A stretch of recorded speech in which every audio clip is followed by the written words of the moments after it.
When it comes to the gaming community, if there's one argument I always come across no matter how much I try to avoid it like the plague, it's single player versus multiplayer. Personally, I consider this to be one of the dumbest and most pointless arguments in gaming so far, and I'm going to explain to you why. So as a way to kick this video off, we're going to have to go back in time to where exactly multiplayer gaming began. Now I know what you're probably thinking to yourself. Why exactly would we have to go over the history of multiplayer gaming if single-player games are what started off video gaming? Well, to answer your question, the reason why is because a multiplayer game was the first ever video game to exist. And in order to explain why, we're going to have to go back in time to October of 1958, which is when the first ever video game was created, with the man behind the creation of the first ever video game being physicist William Higginbotham, along with the first ever video game being Tennis for Two. And the idea and concept behind the game was simple. Two players would hit the tennis ball back and forth. And how this worked was that, and I quote, players could turn a knob to adjust the angle of the ball, and push a button to hit the ball towards the other player. As long as they pressed the button when the ball was in their court, players couldn't actually miss the ball. But if they hit it at the wrong time or hit it at the wrong angle, the ball wouldn't make it over the net. Balls that hit the ground would bounce like a real tennis ball. When the ball went off the court or into the net, players could hit a restart button to start the next round. You see, the game wasn't made just for the fun of it. There was actually a reason as to why, along with this being the explanation. In 1948, Higginbotham had joined Brookhaven National Laboratory's instrumentation group. He served as head of that group from 1951 to 1958. During that time in October, Brookhaven held Annual Visitors Day, during which thousands of people would come tour the lab. Higginbotham was responsible for creating an exhibit to show off the instrumentation's division work. Most of the existing exhibits were rather dull. Higginbotham thought he could better capture visitors' interest by creating an interactive demonstration.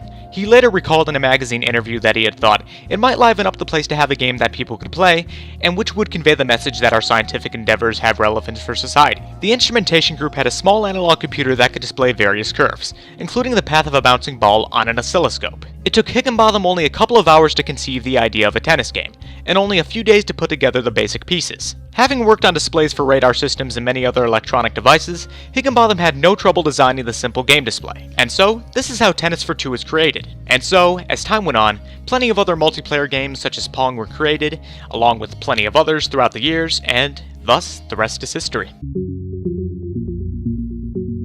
And so, with the history of multiplayer gaming out of the way, it's time to finally move on to single player. Now, before we delve into the next part of the video, I just want to bring this up real quick. At this point in the video, I'd assume that some of you, if not most of you, are most likely thinking to yourselves, what exactly is the point of talking about the history of single player gaming and multiplayer gaming?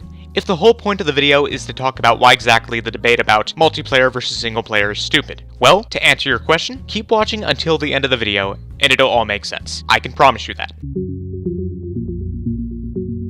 The earliest video games, such as Tennis for Two, Space War, and Pong, were symmetrical games designed to be played by two players. Single-player games gained popularity only after this, with early titles such as Speed Race and Space Invaders. The reason for this, according to Rafe Koster, is down to a combination of several factors: increasingly sophisticated computers and interfaces that enabled asymmetric gameplay, cooperative gameplay and story delivery within a gaming framework, coupled with the fact that the majority of early gamers had introverted personality types. And so, as time went on and technology continued to evolve, so did single-player gaming, eventually introducing elements such as story, lore, characters, cinematic set pieces, which brings us to where single-player gaming is now.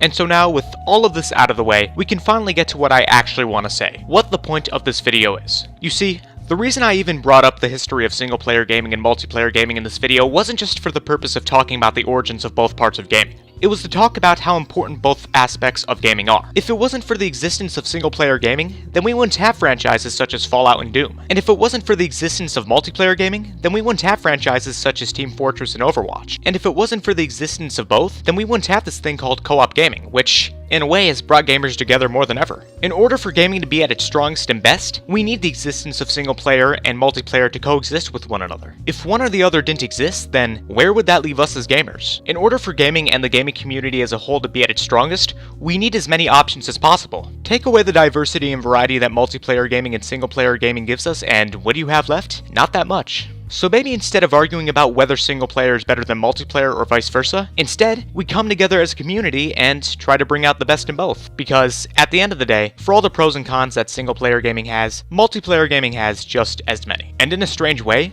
single player and multiplayer have brought out the best of each other, which is why we need the existence of both. So instead of arguing about how one is better than the other, why not come to realize the fact that both are great in their own ways? Because while you don't have to like both multiplayer and single player, you can at least be grateful for what both have done for gaming. Because like it or not, both are always going to stick around no matter how many gaming news sites or gaming publishers say that single player is going away. But once again, you don't have to like both, just learn to appreciate the fact that both are always going to be around no matter what.